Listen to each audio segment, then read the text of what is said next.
Ang programang ito ay rated SPG. Striktong patnubay at gabay ng magulang ang kailangan. Maaaring may masiselang tema, lengguwahe, karahasan, sexual, horror o droga na hindi angkop sa mga bata. Pumunta si Dr. RG Tanyag dito sa dinner nila na magpamilya pero nakita niya si Lynette dito kaya hindi ito tumuloy.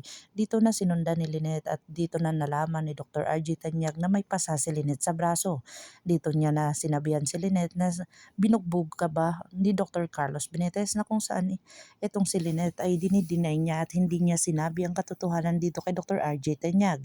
Pero ito ay tumagawag si Dr. RG Tanyag dito sa kanyang anak na si Annalyn at nagtanong kung saan ang stag party ni Dr. Carlos Benitez.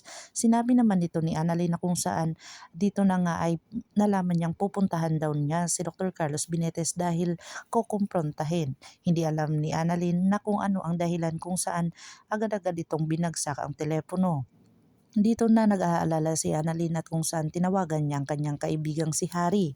Tinanong na kung nasaan na si Harry at kung saan sinusundo pa itong si Regan. Dito na nga ay talagang porsigido itong si Annalyn na pinamadali itong si Harry para maabutan ang kanyang ama. Dito na nga ay hindi siya pinalis doon sa kanyang trabaho na kung saan sinabihan siya na isang oras na lang ay dapat tapusin niya na.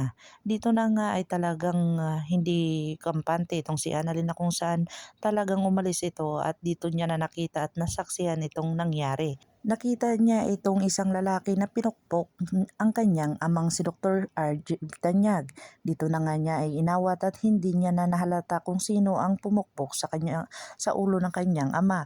Dito na agad-agad nang hingi ng tulong itong si Annalyn, buti na lang dumating ang kanyang mga kaibigan na si Harry at saka si Regan.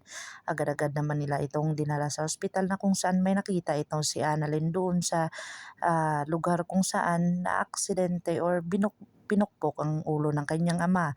Dito niya nakita ang ballpen ni Dr. Carlos Benitez na kung saan talagang ebidensya iyon para magpapatunay na si Dr. Carlos Benitez ang nagpukpok sa kanyang ulo.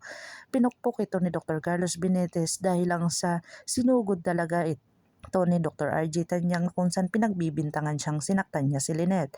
Pero dito ay nag-init ang ulo ni Dr. Carlos Benitez na kung saan talagang nanghiram ito ng hood doon sa isang empleyado ng restaurant.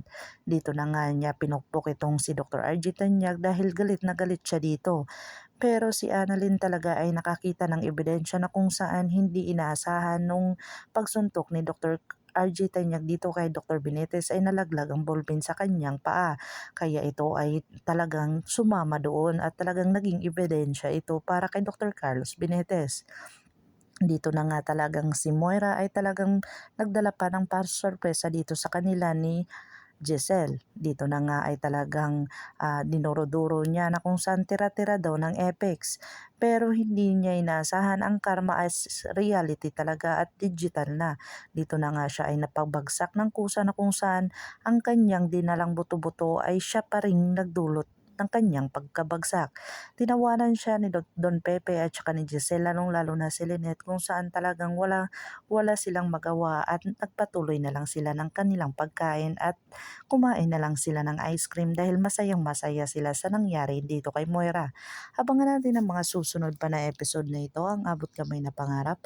If you like my story, please like, share, and subscribe para ma-update po kayo sa mga susunod pa. Yun lamang po at maraming salamat.